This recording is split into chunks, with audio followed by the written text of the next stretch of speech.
क्या हुआ जब एक सच्चे भक्त की गवाही देने के लिए स्वयं पहुंचे बांके बिहारी जी और उस घटना को देखकर कोर्ट में मौजूद सभी पुलिस वाले हैरान रह गए।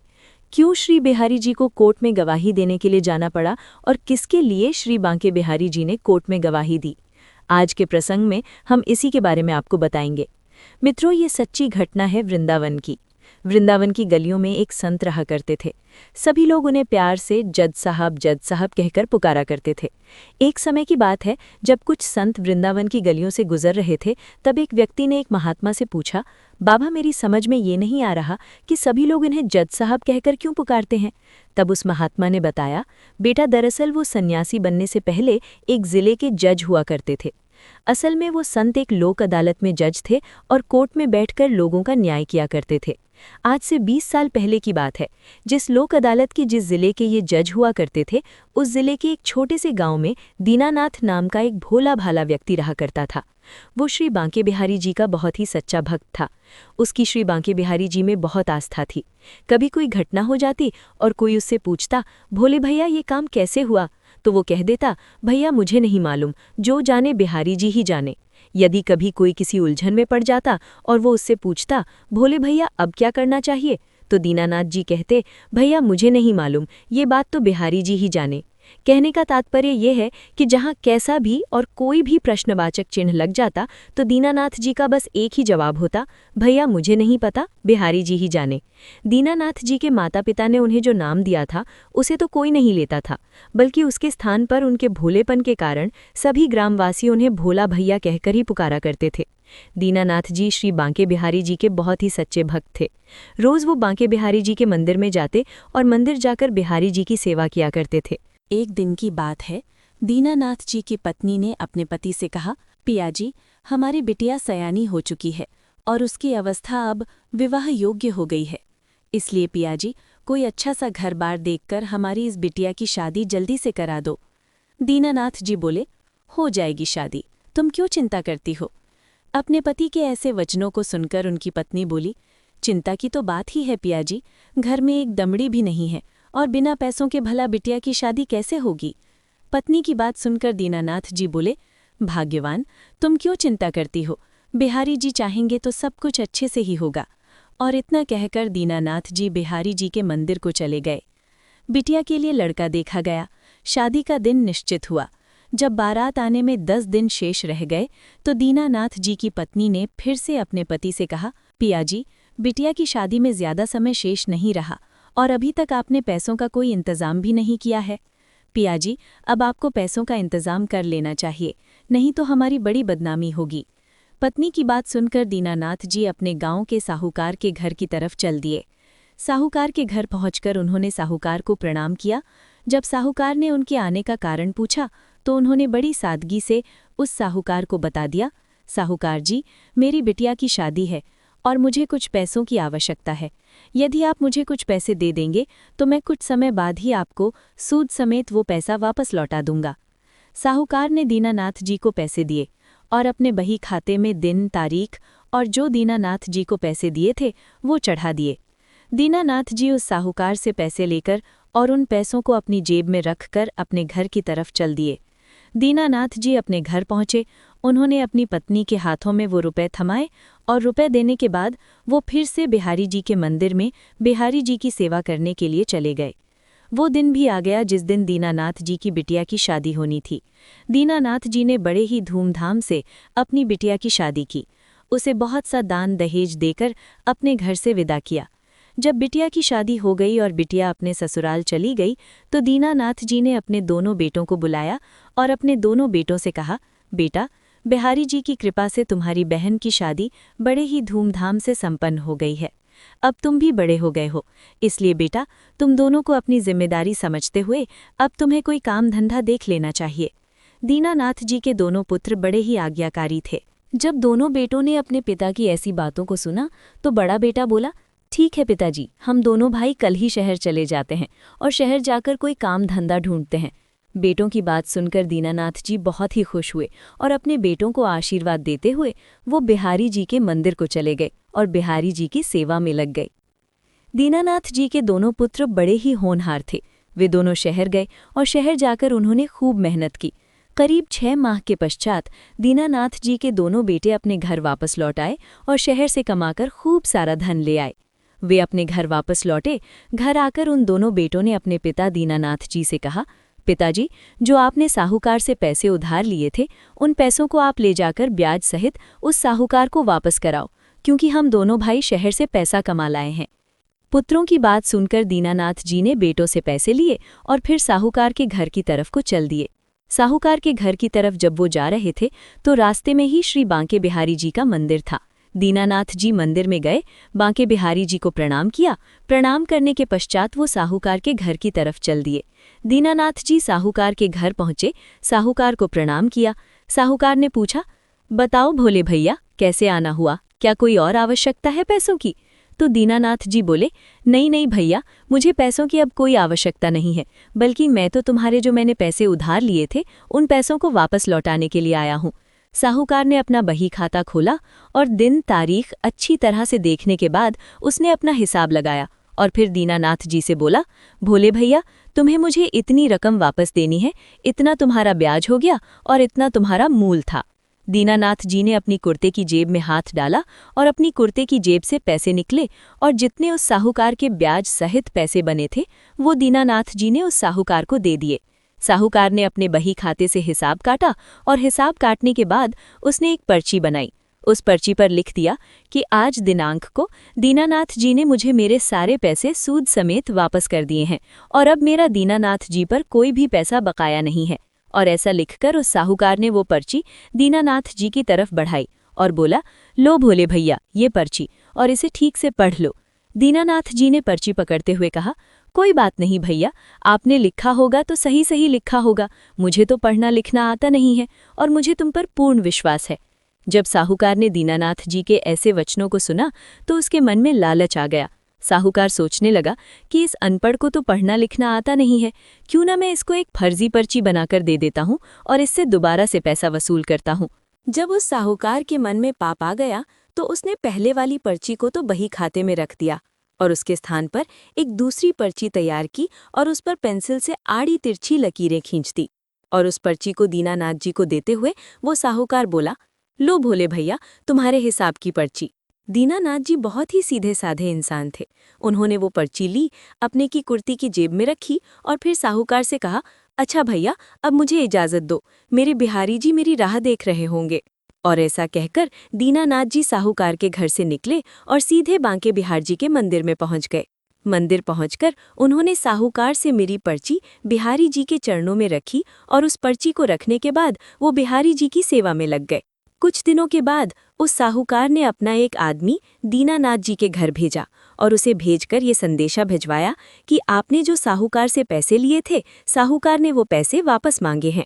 जब दीनानाथ जी के घरवालों को उस आदमी ने ये संदेशा दिया तो दीनानाथ जी के घरवालों ने दीनानाथ जी को बुलाया और उनके पुत्रों ने अपने पिता से पूछा, पिताजी, हमने जो आपको पैसे दिए थे, क्या वो आपने साहूकार को अभी तक नहीं दिए?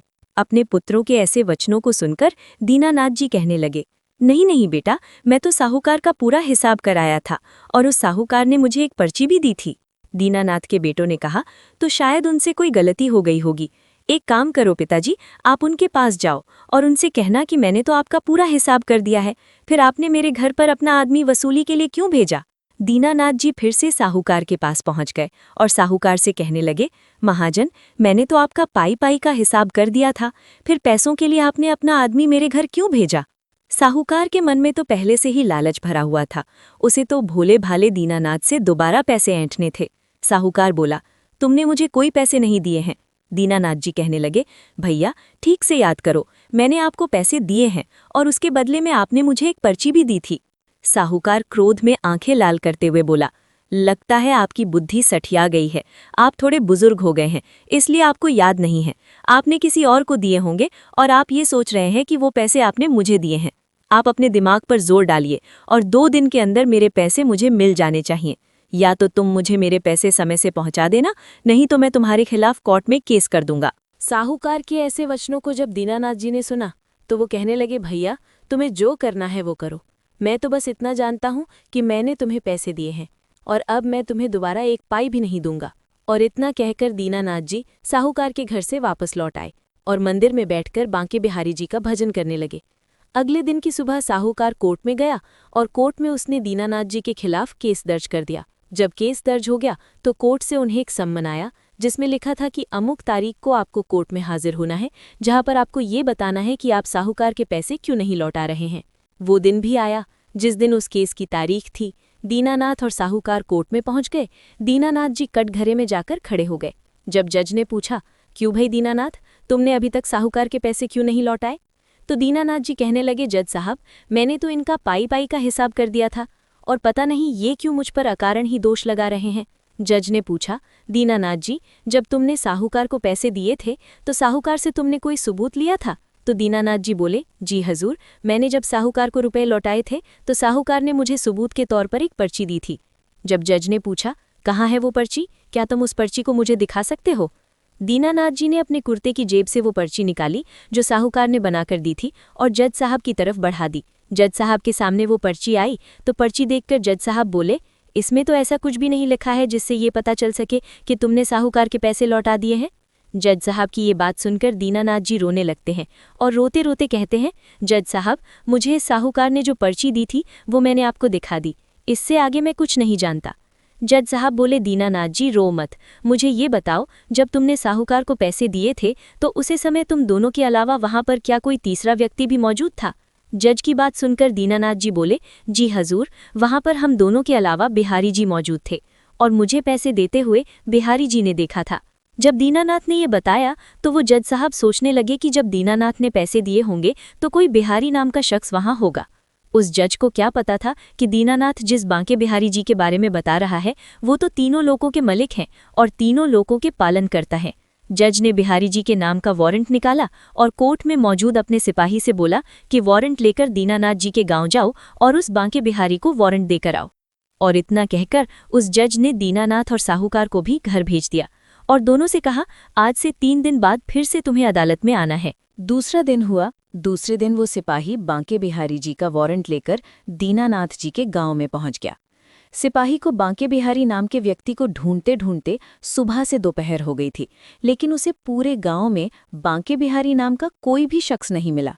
वो सिपाही बांके बिहारी जी को ढूंढते ढूंढते गांव के बाहर आ गया तो उसे एक बच्चा आता हुआ दिखाई दिया। सिपाही उस बच्चे के पास पहुंचा और उस बच्चे से पूछने लगा, बेटा, बांके बिहारी जी का घर कहाँ है? तो उस बच्चे ने मंदिर की तरफ इशारा करते हुए कहा, वो जो मंदिर देख रहे हो ना, वहीं रहते हैं बिहारी जी। बच्चे की बात सुनकर वो सिपाही सोचने लगा, शायद कोई मंदिर का पुजारी होगा जिसका नाम बांके बिहारी है। सिपाही मंदिर के द्वार पर पहुंचा और मंदिर के दरवाजे पर खड़ा होकर आवाज लगाने लगा, क्या कोई अंदर है? मंदिर का पुजारी निकलकर मंदिर से बाहर आया और हाथ जोड़ते हुए बोला, क्या बात है साहब, आप यहाँ किसे ढूंढ रहे हैं? पुजारी की बात सुनकर वो सिपाही बोला, क्या बांके बिहारी जी यहीं रहते हैं? पुजारी बोला, जी हजूर, बांके बिहारी यहीं रहते हैं। उस सिपाही ने सवाल किया, आप कौन? तो पुजारी बोला, साहब, मैं बांके बिहारी जी का सेवक हूँ। इतना सुनते ही सिपाही ने अपने थैले में हाथ डाला और कई वारंटों के बीच में से बांके बिहारी जी का वारंट निकाला और पुजारी को देते हुए बोला, लो, ये तुम्हारे मलिक बांके बिहारी का कोर्ट का वारंट है और आप इस पर्चे पर अपने साइन कर दीजिए। पुजारी ने भी कुछ नहीं सोचा और उसने भी साइन कर दिए।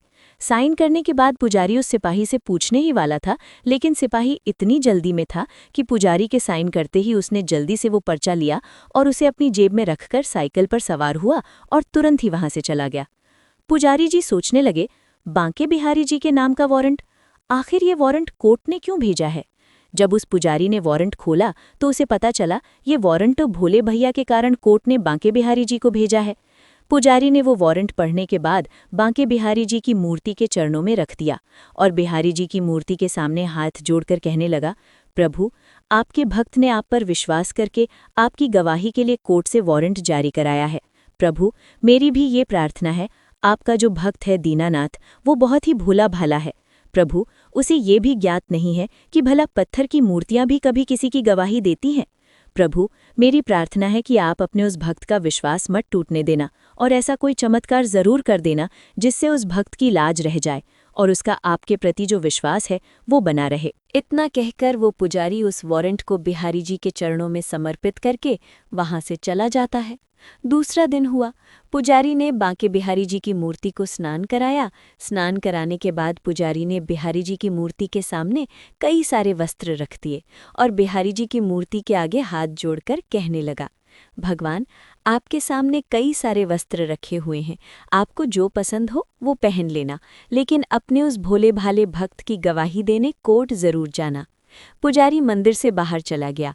जब कोर्ट जाने का समय हुआ तो दीनानाथ जी सबसे पहले बिहार जी के मंदिर गए। बिहार जी को प्रणाम किया और बिहार जी को प्रणाम करके कहने लगा, प्रभु, आपको तो पता ही है कि मैंने साहूकार से जो पैसे लिए थे वो उसे लौटा दिए और उसकी पाई पाई का हिसाब कर दिया, और वो अब मुझ पर झूठा आरोप लगा रहा है और अदालत में वो मुझे बेईमान सिद्ध करना चाहता है। इसलिए प्रभु, आप कोर्ट में ज़रूर आना और उस जज को साफ साफ बता देना जो सत्य है। बिहार जी की मूर्ति के सामने ऐसा कहकर और फिर बिहार जी की मूर्ति को प्रणाम करके दीनानाथ जी कोर्ट के लिए निकल जाते हैं। कुछ समय पश्चात वे कोर्ट में पहुंच जाते हैं। कोर्ट की कार्यवाही शुरू हुई। जज साहब अपनी कुर्सी पर बैठे। जज साहब ने दीनानाथ जी कहा, दीनानाथ जी, आपके गवाह बांके बिहारी कहाँ हैं? तो दीनानाथ बोले, हजूर, वो आते ही होंगे। जज ने अपने अर्दली से कहा कि बांके बिहारी को बुलाओ, और अर्दली ने जब आवाज लगाई, बांके बिहारी हाजिर हो। बिहारी हाजिर हो। तीसरी बार जैसे ही उसने कहा बांके बिहारी, इतना ही कह पाया था कि पीछे से आवाज आई, जी जज साहब, ने आ चुका हूँ। साहूकार ने जब ऐसी आवाज सुनी तो साहूकार सोच में पड़ गया कि जब दीनानाथ ने मुझे पैसे दिए थे तब तो वहां कोई नहीं था, फिर ये बुढ़ा कहाँ से आ गया। जज ने जब पीछे से आई हुई आवाज की तरफ अपनी दृष्टि दौड़ाई तो उन्होंने देखा एक बुजुर्ग व्यक्ति कोर्ट की तरफ बढ़ा चला आ रहा है। उसके कपड़े फटे हुए हैं, सर पर एक साफा बंधा हुआ है, गले में रुद्राक्ष की माला है और चेहरे पर एक अलग ही विलक्षण तेज है, और मंद मंद मुस्कुराते हुए कोर्ट की तरफ चला आ रहा है। उस जज ने अपने जीवन काल में बहुत से लोगों को देखा था। वो जज एक से एक अच्छे व्यक्तियों से मिला था, लेकिन जो तेज उस बुजुर्ग व्यक्ति के चेहरे में दिख रहा था, ऐसा विलक्षण तेज वाला व्यक्ति उसने आज तक नहीं देखा था। वो बुजुर्ग कटघरे में आकर खड़ा हो गया। जज ने जब पूछा, क्या तुम्हारा नाम ही बांके बिहारी है? तो वो बुजुर्ग बोला, जी जज साहब, मेरा नाम ही बांके बिहारी है। जज साहब ने उस बुजुर्ग से दूसरा सवाल किया कि जब दीनानाथ ने साहूकार को पैसे लौटाए थे, क्या तुम उस समय वहां मौजूद थे? तो वो बुजुर्ग व्यक्ति बोला, जी हजूर, मैं वहां मौजूद था और दीनानाथ ने सारे पैसे सूद समेत मेरे सामने ही दिए थे। जब उसे बुजुर्ग की बातों को साहूकार ने सुना तो साहूकार कहने लगा, जज साहब, ये बूढ़ा व्यक्ति झूठ बोल रहा है। जज साहब ने कहा, ऑर्डर ऑर्डर। साहूकार जी, जब आपको बोलने का मौका दिया जाए तभी आप बोलें, बीच में बोलकर अदालत की कार्रवाई में व्यवधान न उत्पन्न करें। जज की बात सुनकर साहूकार शांत होकर खड़ा हो गया। फिर जज ने बिहारी जी की तरफ देखते हुए बिहारी जी से पूछा, बिहारी जी, आपने बताया कि जब दीनानाथ ने पैसे दिए तब आप वहां मौजूद थे और आपके सामने ही दीनानाथ ने साहूकार के पैसे लौटाए। क्या इस बात का आपके पास कोई सबूत है? तब बिहारी जी ने कहा, जी बिल्कुल, मेरे पास इस बात का सबूत है। जज ने पूछा, क्या सबूत है? तो बिहारी जी बोले, जज साहब, साहूकार जहां बैठता है उसके बाईं तरफ एक अलमारी है। उस अलमारी के भीतर 3 दराज हैं। उस अलमारी के बीच वाली दराज में एक लाल रंग का बही खाता है। उस बही खाते के 44 नंबर पेज पर एक पर्ची है जिस पर लिखा है कि उक्त दिनांक को दीनानाथ ने मेरे सारे पैसे सूद समेत मुझे लौटा दिए हैं और मेरा दीनानाथ पर कोई भी पैसा बकाया नहीं है। जज साहब ने साहूकार से पूछा, क्या तुम्हारे घर पर कोई ऐसी अलमारी है? तो साहूकार बोला, जी जज साहब, मेरे घर में एक अलमारी है। जज ने साहूकार से अलमारी की चाबी मांगी और उस चाबी को एक सिपाही को देते हुए कहा, तुम अभी साहूकार के घर जाओ और ये देख कर आओ कि ये जो बांके बिहारी जी कह रहे हैं क्या ये सत्य है। इसके कहे अनुसार यदि उस अलमारी में कोई बही खाता हो तो तुरंत उस बही खाते को अदालत में लेकर आना। जज का आदेश पाते ही वो पुलिस वाला उस साहूकार के घर चला जाता है और बही खाते को ले आता है और लाकर जज साहब को दे देता है। जब जज साहब ने वो बही खाता खोला तो उसमें से वो पर्ची निकल आती है जो साहूकार ने दीनानाथ जी से पैसे लेते समय बनाई थी। और जब उसे पता चला कि दीनानाथ जी को तो पढ़ना लिखना नहीं आता है तो उसने वो पर्ची तो अपने बही खाते में ही रख दी थी और एक दूसरी फर्जी पर्ची बनाकर उसे दीनानाथ जी को दे दी थी। जब जज साहब ने पर्ची पढ़ी तो उन्हें पूरा मामला समझ आ गया कि साहूकार झूठ बोल रहा है। जब जज ने साहूकार से पूछा, तुमने दीनानाथ पर झूठ इल्जाम क्यों लगाया? तो साहूकार हाथ जोड़कर जज से माफी मांगने लगा और सब कुछ जज को बता दिया।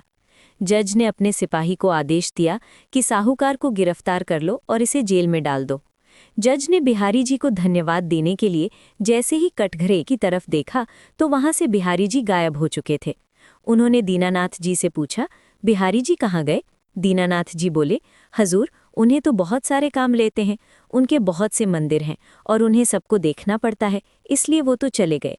जज साहब बोले, कोई बात नहीं दीनानाथ जी, अब आप भी अपने घर जा सकते हो। जज ने अदालत की कार्रवाई समाप्त की।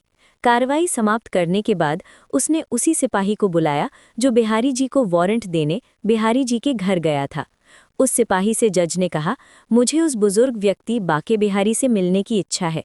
सिपाही बोला, साहब, अब क्या रह गया? जज साहब बोले, भाई, आज मेरे हाथों से पाप होने से बच गया, नहीं तो आज मैं उस बेकसूर दीनानाथ को सबूत के अभाव में सजा दे देता। आज उस बुजुर्ग ने आकर मुझे ये पाप करने से बचा लिया, इसलिए मैं उस बुजुर्ग से मिलकर उन्हें धन्यवाद देना चाहता हूँ।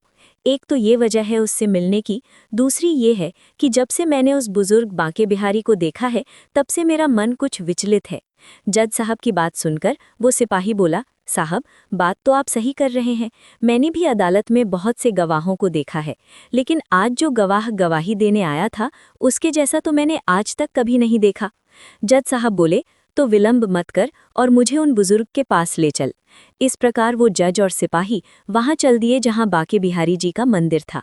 वे मंदिर पहुंचे और जब दोनों ने मंदिर में प्रवेश किया तो जज और सिपाही दोनों ही हैरान रह गए, क्योंकि मंदिर में जो मूर्ति थी उसकी छवि और आज जो अदालत में गवाही देने बुजुर्ग आया था उसकी छवि एक समान थी। जज साहब ये देखकर हैरत में पड़ गए। जज साहब ने सिपाही से पूछा, तुमने वारंट किसे दिया था? सिपाही बोला, मैंने तो वारंट इनके नौकर को दिया था। जब मैंने नौकर से पूछा था कि बिहारी जी की तुम कौन हो, तो उसने मुझे बताया था कि मैं बिहारी जी का सेवक हूँ। जज साहब ने सिपाही से कहा, अब कहाँ होंगे वो बिहारी जी के सेवक? सिपाही बोला, आप यहीं रुकिए, मैं अभी उन्हें देखकर उन्हें बुलाकर लाता हूँ। ऐसा कहकर वो सिपाही मंदिर परिसर के अंदर चला गया और पुजारी जी को ढूंढने लगा। कुछ समय बाद सिपाही के साथ वो पुजारी जज साहब के सम्मुख था। जज साहब ने पूछा, आप बिहारी जी के कौन हो? तो वो पुजारी बोला, हजूर, मैं तो उनका सेवक हूँ। जज साहब बोले, कहाँ है तुम्हारे मलिक? मैं उनसे मिलना चाहता हूँ। पुजारी जी ने मूर्ति की तरफ इशारा करते हुए कहा, हजूर, आपके सामने ही तो हैं हमारे मलिक बिहारी जी। जो मूर्ति आप देख रहे हैं ये मूर्ति ही तो हमारे भगवान कृष्ण बिहारी जी की है और यही है हमारे आराध्य श्री बांके बिहारी जी। जब जज ने पुजारी के ऐसे वचनों को सुना तो वो जज सब कुछ समझ चुका था। उसे पता चल चुका था कि आज उसकी अदालत में कोई और नहीं बल्कि स्वयं साक्षात भगवान श्री कृष्ण जी ही गवाह के रूप में अपने भक्त की गवाही देने के लिए आए थे।